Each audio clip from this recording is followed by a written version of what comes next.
Hello everyone, welcome back to Review and Rate. Today, we're entering into a world of mysterious villages and crazy people. That's right, we are going to get straight into an unknown location in Spain and rescue the president's daughter to talk about Resident Evil 4, a game developed by Capcom and released in 2005. If you're a fan of action scenes, fantastic gameplay, and fun stories, you won't want to miss this review. Now, let's fight this huge monster and get ready to enter the world of Resident Evil 4.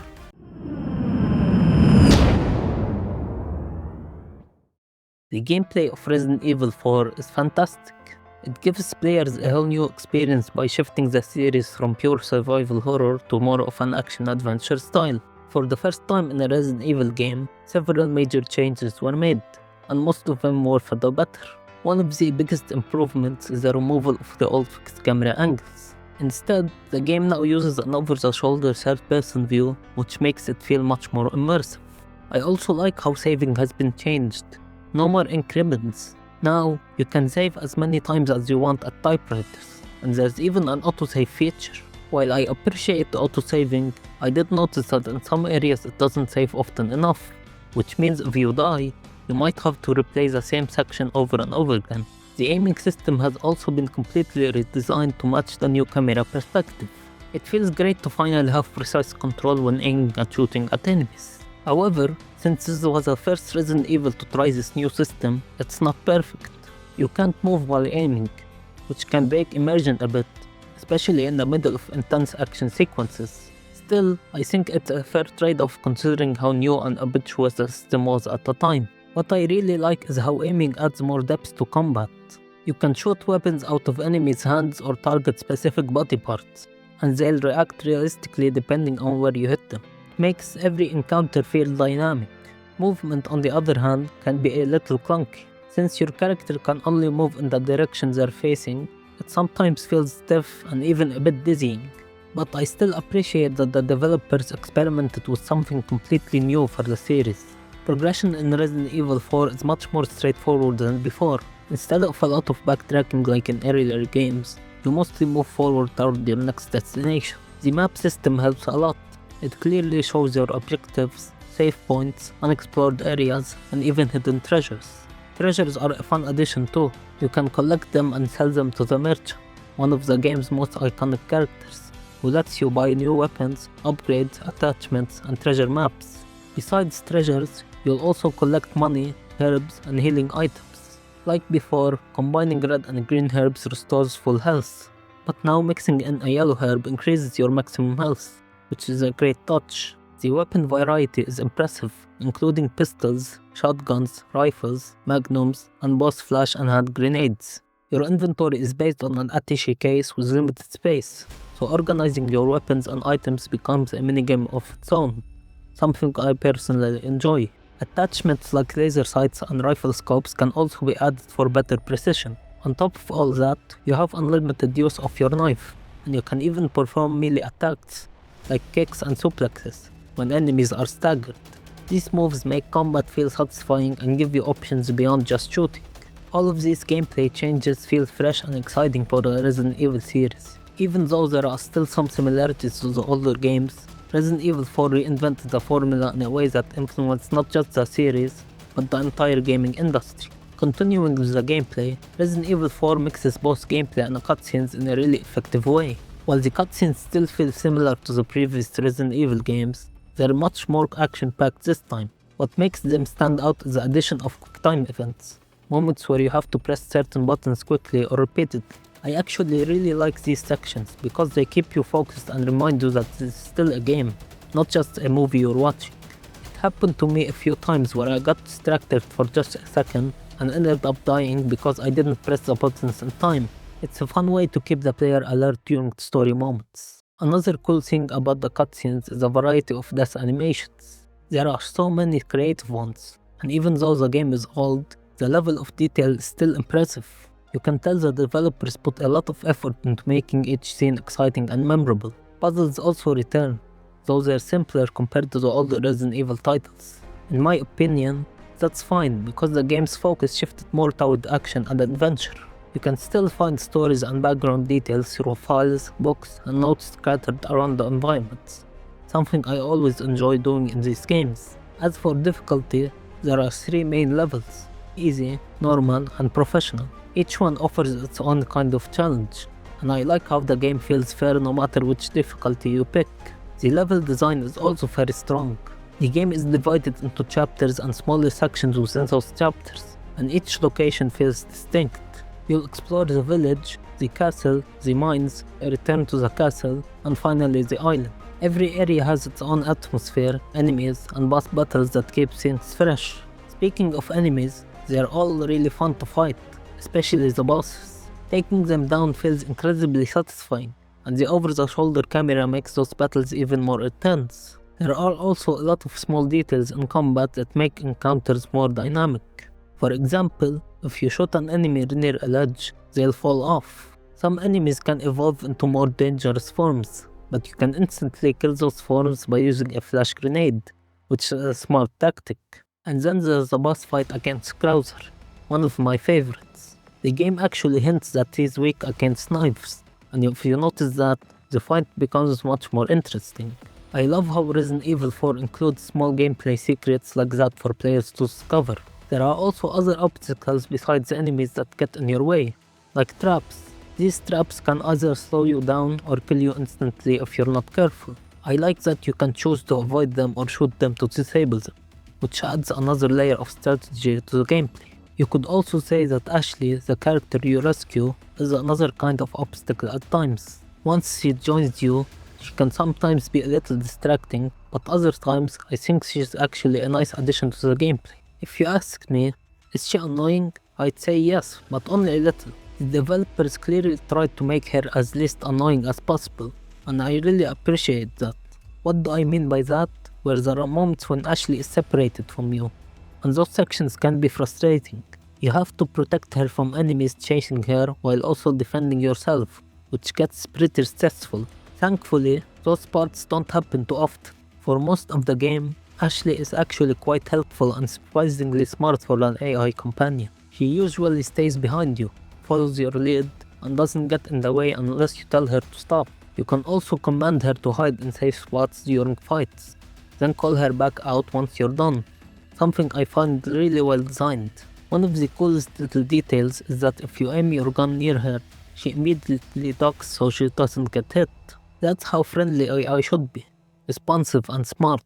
I also love how Resident Evil 4 gives you small choices that change how you play. For example, in one part of the village level, you can choose between 2 different paths. One that leads to a fight with the giant El Gigante boss, or another with waves of regular enemies. It's a great section that gives players more freedom. Another fun moment I remember is when you get to use a trash compactor machine to defeat enemies. It's such a weird and funny idea, but also really creative. I didn't expect that at all. Before wrapping up this section, I have to mention how amazing the intro scene is. It sets the tone perfectly and pulls you into the world right away. I received special training via a secret organization working under the direct control of the president. I was to assume the responsibility of protecting the new president's family. And finally, the end credits are surprisingly emotional. They show the story of the villagers before and after the Las Plagas outbreak, adding a sense of sadness that keeps you invested even as the credits roll. It's a beautiful touch that adds extra depth to the story. Please enjoy.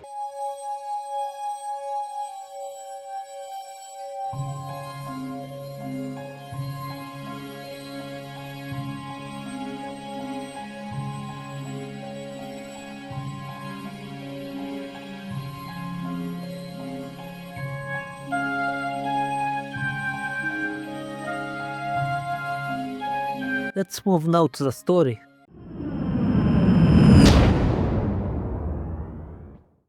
The story of Resident Evil 4 is a little over the top, but that's part of what makes it so fun. It has a mix of mystery, tension, and a bit of campy humor that keeps it entertaining from start to finish. Even though the plot can get a bit silly at times, I still really enjoyed the strange atmosphere of the village and the conversations between the characters. What I find interesting is how the narrative changes direction compared to the older Resident Evil games. Instead of dealing with the usual zombies created by the virus, the game introduces something new.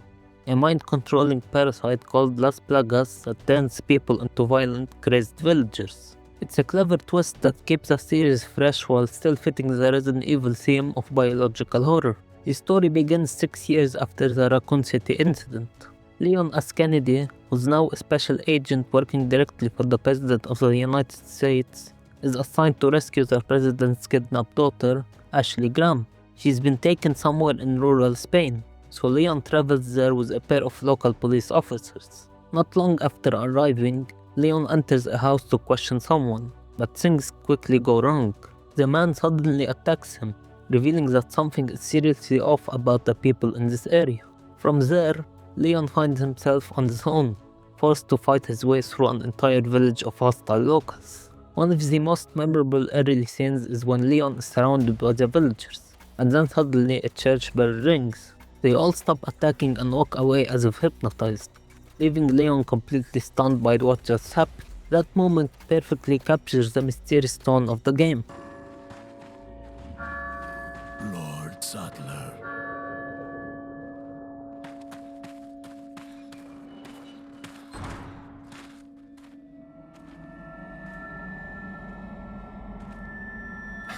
Where's everyone going? Bingo?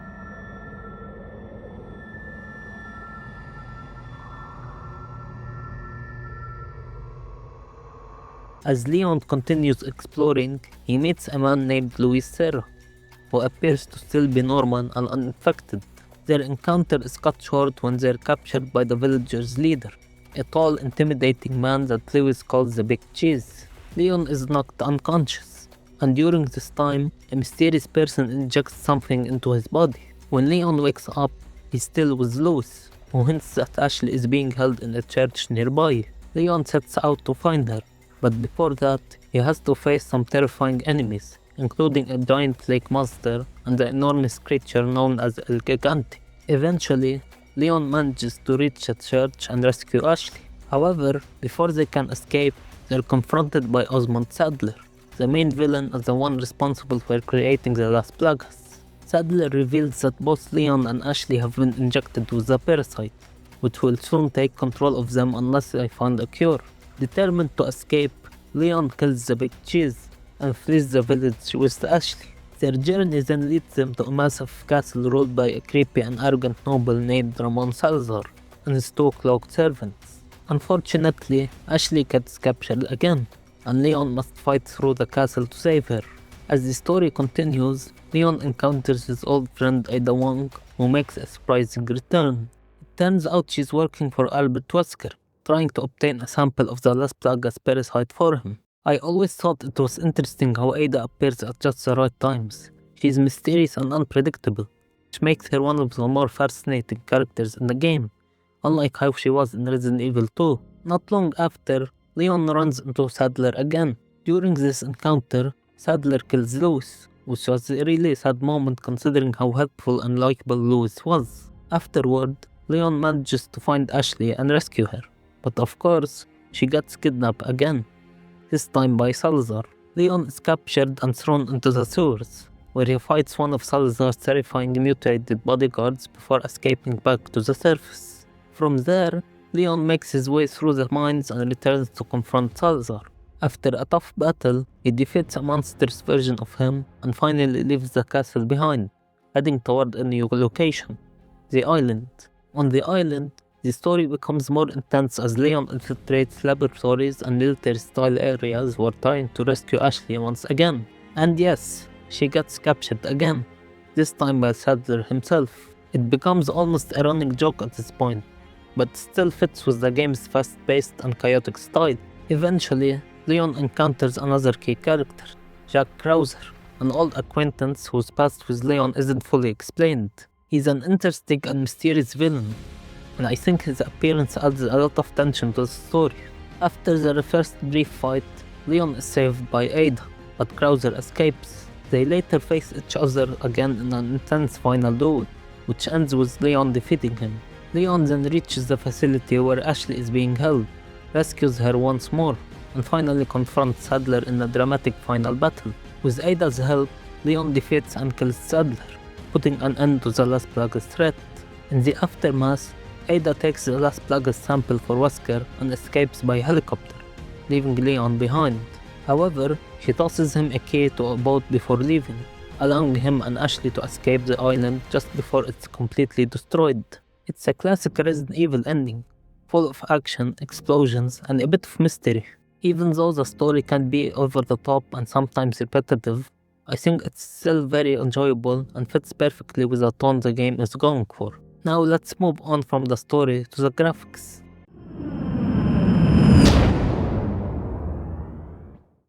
Resident Evil 4 still looks impressive for its time. The level design, character models, and enemy details are all well done, especially considering the game originally released in 2005. The atmosphere in each area, from the gloomy village to the creepy castle and the dark island labs, is full of personality and feels very impressive. That said, compared to today's modern games, the graphics obviously look outdated. Some textures and animations haven't aged well, and the facial expressions can look stiff by today's standards. Still, I think the visual style and artistic direction hold up surprisingly well. The lighting, camera angles, and environmental details create a strong sense of tension that more realistic graphics alone can't always capture. Have a look at some of these visuals. They might not be cutting edge anymore, but they show how much effort went into making this world feel alive. I overheard one of the villagers talking something about the president's daughter in the church.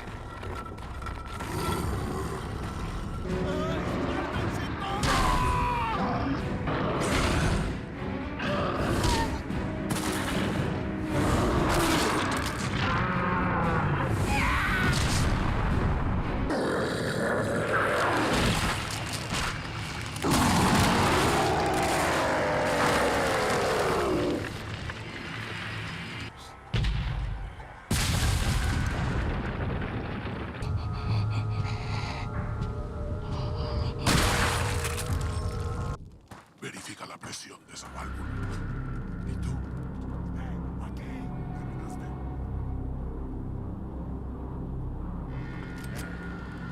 Now, let's move on to the sound.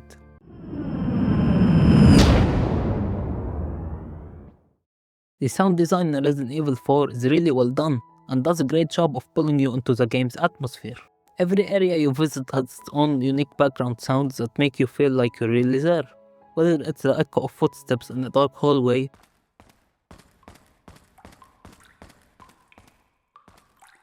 or the distant cries of villagers in the woods. Ah, por él. Mierda. The weapon sounds are also satisfying and powerful. Each gun feels distinct, and the reload and impact effects add a lot to the tension of every encounter.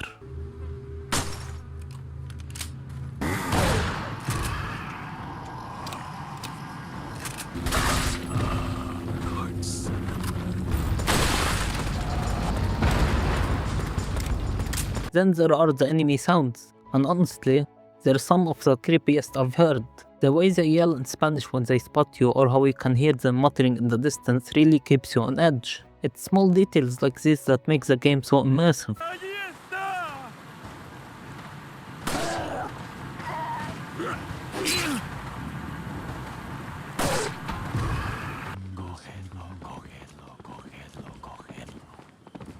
Morir es vivir, morir es vivir. Cogedlo, cogedlo, cogedlo. Morir es vivir, morir es vivir.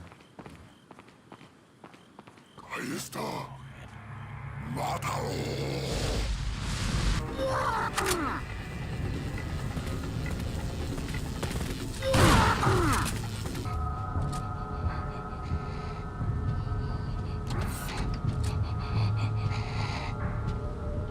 The voice acting, while sometimes a bit cheesy, gives each character a memorable personality. Leon's confident tone, Excuse me. Sir? I was wondering if you might recognize a girl in this photograph? Ashley's panicked cries,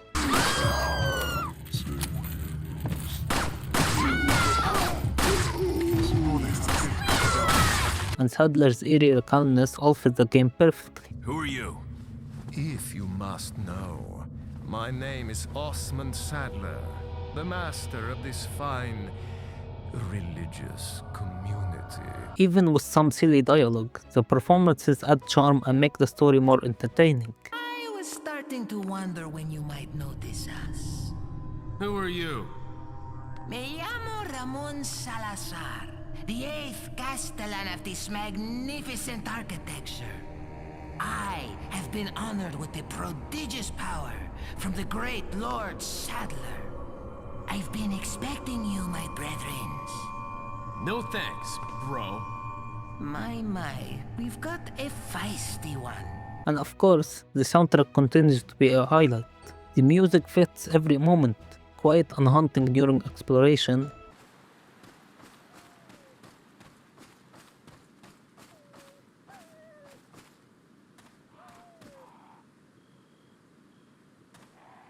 intense and dramatic during battles.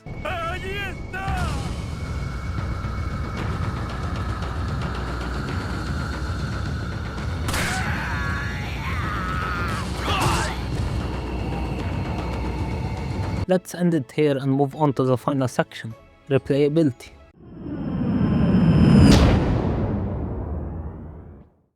Resident Evil 4 offers plenty of reasons to replay it, giving players a lot of value even after finishing the main story. First, you can challenge yourself by playing on harder difficulties, like Professional mode, which unlocks after you clear the game. It's perfect for those who want to test their skills and experience tougher enemy encounters. Second, you can start a new game plus, allowing you to carry over all your weapons, upgrades, and money into your next playthrough. This makes replaying much faster, easier, and a lot more fun, especially when you're fully powered up from the start. If you ever want to rewatch the story moments, you can go to the movie browser in the main menu and replay any cutscenes you've unlocked. Beyond the main campaign, Resident Evil 4 also offers great extra mods. The Mercenaries mode lets you fight endless waves of enemies using different characters, each with unique weapons and abilities.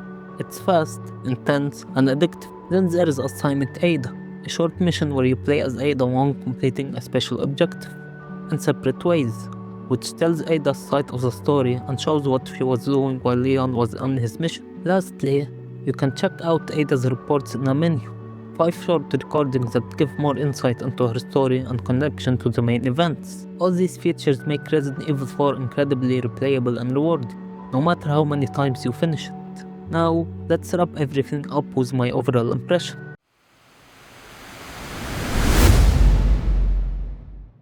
In conclusion, Resident Evil 4 delivers fantastic gameplay, an entertaining story, and incredible sound design that all come together to create one of the most memorable experiences in the series. While the controls and aiming feel a little stiff by today's standards, and the graphics have definitely aged, these small issues don't take away from how fun and engaging the game still is. It's an unforgettable action horror adventure that's absolutely worth playing, whether it's your first time or a nostalgic return. Now, let's give Resident Evil 4 its score.